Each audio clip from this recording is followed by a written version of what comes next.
তিনি লোকসঙ্গীতকে তুলে নিয়ে এসেছেন আপনাদের কাছে তা পরিবেশন করার জন্য এবং এই ধরনের প্রয়াসের মাধ্যমেই আজকে লোকগীতি অনেক বেশি জনপ্রিয়তা আবার নতুন করে ফিরে পাচ্ছে। আমরা আমাদের সাংস্কৃতিক যে মূল্যবোধ তা আবার নতুন করে যেন ফিরে পাচ্ছি। আমরা যেমন বর্ধমানে কালকে ভাই খোকন বলছিল আপনাদের কাছে যে বিরাট যে উৎসব করেন উনি কাঞ্চন মেলা, সেই উৎসবে আমরা কাল দেখলাম আন্তর্জাতিক একটি পাশ্চাত্য নাচের একজন শিল্পী খুব নাম করেছেন, রপ্ত করেছেন, প্রভু দেবাজি। তিনি কয়েক মুহূর্ত ওখানে তার নৃত্যশৈলী পরিবেশন করলেন। মানুষ কত আনন্দিত হলো, উল্লসিত হলো। আবার আজকে এইখানে আমরা আমাদের লোকগীতি দেখতে পাবো। আমরা একটা দুর্গাপুরে যেখানে আমার কেন্দ্র, সেখানে সৃষ্টি মেলা হচ্ছে। মা বোনেরা যে স্বয়ংসম্বর গোষ্ঠী পশ্চিমবঙ্গে ভারতবর্ষের ভেতর সব থেকে বেশি সংখ্যায় সংগঠিত হয়েছেন, সব থেকে বেশি তাদের বিপণন হয়েছে কলকাতার সরস মেলায় 12 দিনে 23 কোটি। সেই মেলা আঞ্চলিক মেলা শুরু হয়েছে দুর্গাপুরে। 5 দিনের মেলা, 5 দিন ধরে আমরা সেখানে খালি লোকগীতির চর্চা ওখানে হবে। আমাদের স্থানীয় শিল্পীরা আছেন, তার সঙ্গে সঙ্গে বিশিষ্ট একজন করে শিল্পী প্রত্যেক দিন তারা গান গাইছেন।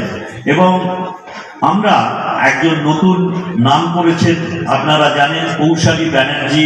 এরকম আরো অনেক নাম আছে যাদের, যে কথা ভাই খোকন বলছিল, আমরা তাদের ডেট পেলাম না, কিন্তু শিল্পী এখন অনেক আছেন যারা লোকগীতি পরিবেশন করেন।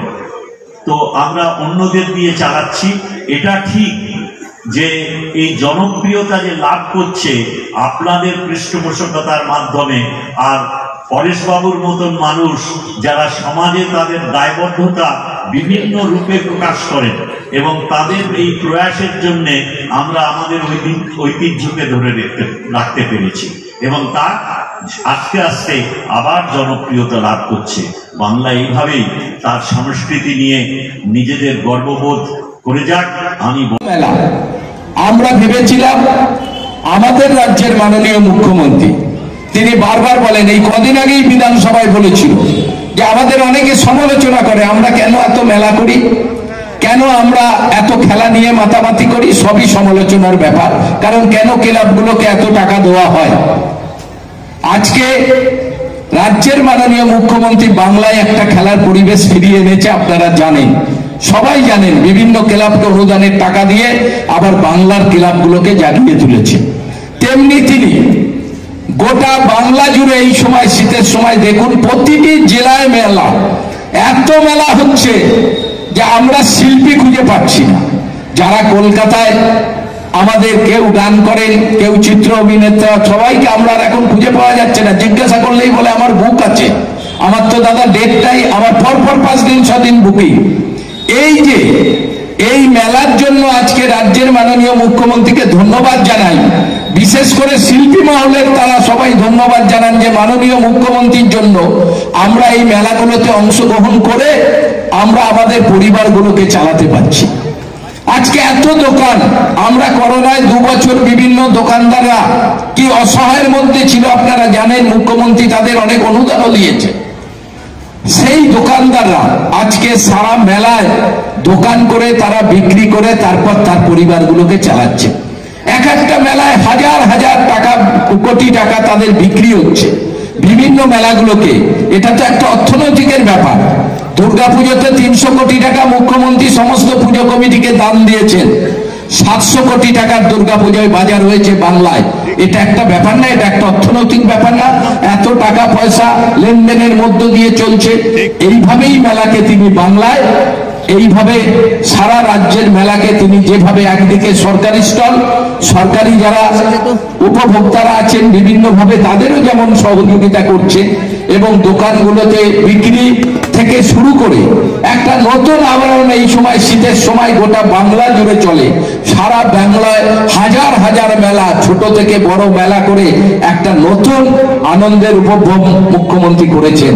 একদিকে যেমন অর্থনৈতিক ব্যাপার, আর একদিকে যারা আমরা যাদের টিভি সিরিয়ালে দেখি, টিভিতে যাদের গান শুনি, আমরা বাড়ির দরজায় তাদের দেখতে পাচ্ছি, এটাও তো বিরাট ব্যাপার। আর এর জন্যই আমরা রাজ্যের মাননীয় মুখ্যমন্ত্রীকে ধন্যবাদ জানাই আমাদের চেয়ারম্যান সাহেবকে, কারণ তিনি দীর্ঘ 10 বছর ধরে যারা লোকগীতির ওপর গান করে তাদের নিয়ে এসে বর্ধমান শহরে সেই নামি দামি লোকশিল্পীরা তারা আসছেন। এই 8 দিনও তারা বিভিন্ন ভাবে এখানে এসে উপস্থিত হবেন। আমি সবার কাছে আবেদন করব যে আপনারা প্রতিদিন সন্ধ্যাবেলায় এই মেলায় এসে মেলাকে সফল করে তুলুন, যাতে সামনের দিনে উনি আরো বেশি উৎসাহিত হয়ে আরো ভালো বড় করে এই মেলাকে নিয়ে যেতে পারে। কারণ আমরা যখন 2008 সালে কাঞ্চন উৎসব করেছিলাম তখন কত ছোট অবস্থায় আমরা করেছিলাম, আজকে সেই কাঞ্চন উৎসব 16 বছরে আমরা বাংলার মধ্যে একটা জায়গায়, বিশাল জায়গায় নিয়ে গেছি। তাই মানুষের সহযোগিতায়, মানুষের ভালোবাসায়, তাই আমি সবার কাছে আবেদন করব আপনারা এই মেলাকে সফল করুন। এবং বিশেষ করে আজকে মেলাগুলো হচ্ছে বলে, এত বড় বড় মঞ্চ আছে বলেই আজকে আমাদের ঘরের ছেলে মেয়েরা যারা গান করছেন, যারা নাচ করছেন, তারা এই সুযোগ কোথায় পেত? আজকে এই মঞ্চ করা হয়েছে বলেই তাদের সুযোগ করে দেওয়া হয়েছে, নাহলে মা বাবারা কি দেখতো? তারা নিজেরা জানতো, আর মাস্টারমশাই জানতো আমার মেয়ে ভালো নাচে, আমার মেয়ে ভালো গান করে, কেউ জানতে পারতো না। আর আজকে এত বড় বড় মেলার মঞ্চে তাদের নিয়ে এসে সারা জায়গায় লাইভ হয়। কত ভালো ভালো মেয়ে আছে, কত ভালো ভালো ছেলেরা আছে যারা গান করে, নাচ করে, আমরা তাদের জানতে পারতাম না। এই রকম বড় মঞ্চে তাদের সুযোগ করে দেওয়ার পর আমরা বুঝতে পারি তাদের প্রতিভা কি, আর সেই প্রতিভাকে তুলে ধরাও আমাদের উৎসবের একটা মূল আকর্ষণ।